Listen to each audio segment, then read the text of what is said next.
Assalamu alaikum wa rahmatullah. Toi qui regardes cette vidéo, à l'instant où je te parle, concentre-toi sur ce que je vais te demander. Si tu te reconnais dans les questions qui suivent, je te conseille fortement de regarder cette vidéo jusqu'au bout. Pour commencer, j'ai 5 questions pour toi. T'es-tu une seule fois dans ta vie remis en question sur la personne que tu es? T'es-tu une seule fois endormi en réfléchissant comment être meilleur demain? T'es-tu une seule fois réveillé avec la motivation de ne plus refaire les erreurs que tu as faites la veille? Penses-tu être quelqu'un de bien? Et aimes-tu pour les autres ce que tu aimes pour toi-même?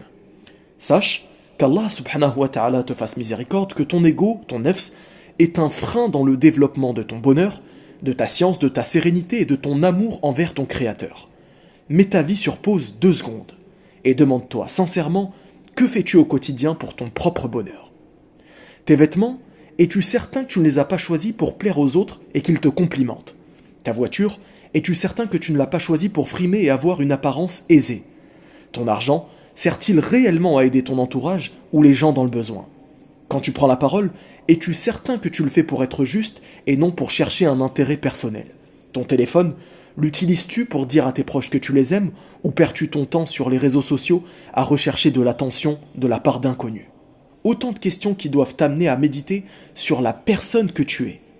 En réalité, sache que c'est ton âme qui dirige ton corps. D'ailleurs, arrives-tu à faire la différence entre ton âme et ton corps? Ton corps, c'est ce verre vide qu'Allah subhanahu wa ta'ala t'a attribué comme épreuve et comme dépôt dans cette vie. Et ce corps, tu ne l'as pas choisi. Ton âme, c'est le liquide qui va remplir ce verre. Elle est transparente et invisible et elle a été insufflée par un ange quand tu étais dans le ventre de ta mère. Ainsi, ton âme ordonne à ton corps de faire le bien ou le mal. C'est ton âme qui décide si ton corps fait de bonnes actions ou de mauvaises actions et non pas le contraire. Quand tu te regardes dans la glace et que tu es fier ou que tu as honte, en réalité ce n'est pas ton corps qu'il faut louer ou blâmer, mais bien ton âme intérieure. Sache que si tu as tant de mal à faire la différence entre ton corps et ton âme, c'est que l'époque à laquelle on vit fait qu'on nous pousse à croire que l'âme n'existe pas. Sans nous en rendre compte, on mélange donc notre corps et notre âme comme s'ils ne faisaient qu'un. Et c'est justement ça qui nous égare au quotidien. Afin de t'aider réellement à changer, voici 3 solutions qui vont t'aider à devenir une personne meilleure. Crois-le ou non, ces conseils datent d'il y a plus de 1000 ans et tu verras à quel point ils sont toujours d'actualité. Numéro 1, l'exigence. Tout d'abord, n'oublie jamais que ton unique motivation est de satisfaire à ton Créateur.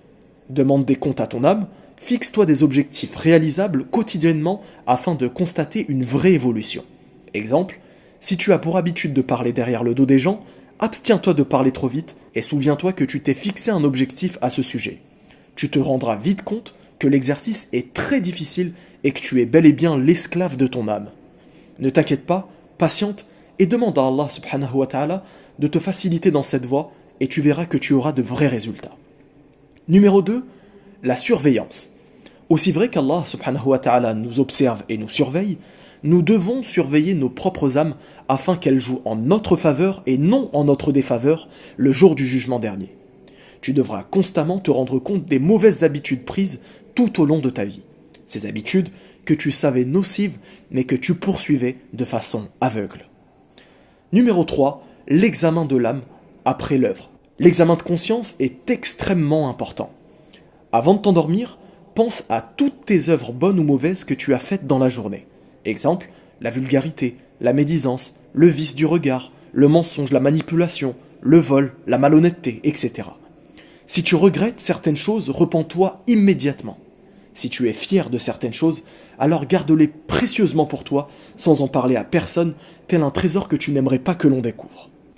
Allah subhanahu wa ta'ala dit dans la sourate l'Exode, verset 18, « Ô vous qui croyez, craignez Allah, que chaque âme voit bien ce qu'elle a avancé pour demain. » Ce verset est une preuve sans équivoque de tout ce que nous venons d'évoquer. On rapporte de Omar ibn al-Khattab radiyallahu anhu que le prophète sallallahu alayhi wa sallam a dit « Faites votre propre examen de conscience avant que vous ne soyez jugés. Pesez votre âme avant qu'elle ne soit pesée. Et préparez-vous le jour où vous serez exposé à Allah subhanahu wa ta'ala. » Si pour toi, tu ne te reconnais toujours pas dans toutes ces choses, alors demande à tes parents quels sont tes défauts.